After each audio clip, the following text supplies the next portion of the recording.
Hi everybody, my name is Karim, and I'm here to start my own cooking show because I've always dreamt of having one. And I figured if Rich Ray can have one, why can't I? Anyways, my show is called Karim's Cooking Corner, or Triple K, because you know the C's are K's, cleverly enough. And this is my friend Daniel who's going to help me cook some meatballs today. Hi Daniel. How you doing, man? Hey, actually, let me just say that I'm very happy for you to bring me on KKK today. It's just Triple K, Daniel. Right, yeah, whatever.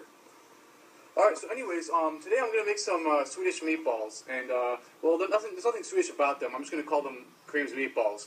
And to start out with, we're going to have 1 pound of beef and 1 pound of lamb. So just put that in there. Daniel, please.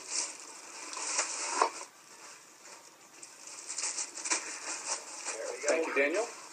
Now, to this recipe, we're going to add 1½ cups of breadcrumbs. We're going to put 3/4 cup of milk, let it soak the breadcrumbs. 1/4 cup of onions, some salt, pepper, and nutmeg. You do the math on that one. And even though this recipe does not call for eggs, I'm going to use eggs in this recipe because oftentimes people will have my balls and it'll be like, man, Karim, your balls are delicious, but they break before they get in my mouth. So I use the eggs as a binding agent to make the balls more firm and plump when you put them in your mouth. So Daniel, just could you break the egg for me and then mix up the meat, all that, please. No problem. In the meantime, another thing that my recipe calls for is my patented Karim cheese. I'm going to stuff my balls with my cheese. Now, I really stand behind my product. Unfortunately, I can't get anybody to sell it because for whatever reason, like, people don't want my cheese. And as a matter of fact, my agents told me that it's even banned in like 3 countries. I think last time it was like Saudi Arabia, Mozambique, and like Portugal. I don't know. People don't want my cheese. And one time, I actually got somebody to buy my cheese. It was actually a local Mexican restaurant down the street. They agreed to use my cheese in their restaurant menu, but the only reason why is because I agreed to not report them to immigration because I know they're illegal. In return, they use my cheese. So I got a healthy business venture right there. And Daniel is still cooking, is still mixing the meatballs. Okay.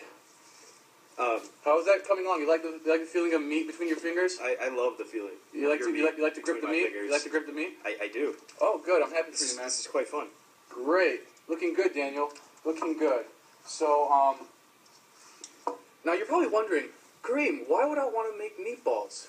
You know? Well, think about it. Let's just say you have a lady friend over and, you know, you want a nice romantic night over the campfire. You know, there's nothing more romantic than taking your balls and stuffing into another woman's mouth and listening to some Taylor Swift music. Because, I mean, Taylor Swift and meatballs, I mean, I don't know what 2 things go well together than those 2. Okay, Daniel, I think we're good. Let's start mixing up the balls. And, yeah, so... Oh, excuse me. Could you give me a tray? Could you give me a tray, sir? Thank you. So, we're going to take the balls and we're going to grip them in our hand and we're going to roll them up. Roll them up, preferably 1.5 inches. For whatever reason, when I roll my balls, they're not as smooth as Daniel's. Daniel's, why are your balls so smooth? Practice. Practice makes perfect. I don't know. I often deal with I don't know, balls. man. I admire your balls. I wish I could get them as smooth as yours. Although mine are bigger than Daniel's, so I don't know. It just happens.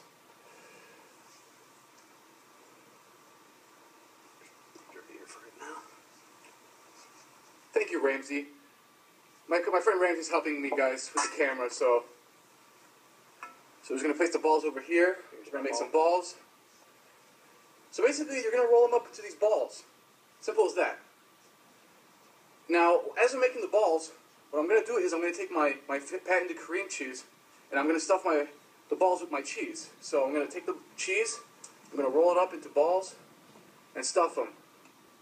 Like this. And just let the whole ball engross the cheese. Wow, Karim, you're really good at stuffing cheese inside of your meat. I mean, I'm telling you, like, why? Who doesn't enjoy biting into a big, meaty ball and finding melty, gooey cheese in it? You know what I'm saying? All right. So, anyways, we have our balls rolling, but since I'm not going to go through the process of cooking them for 35 minutes in the oven, I already have some ready-made balls. Here we go. These are my patented Karim meatballs. So, Ramsey, come here. Come join us with the eating of the meatballs.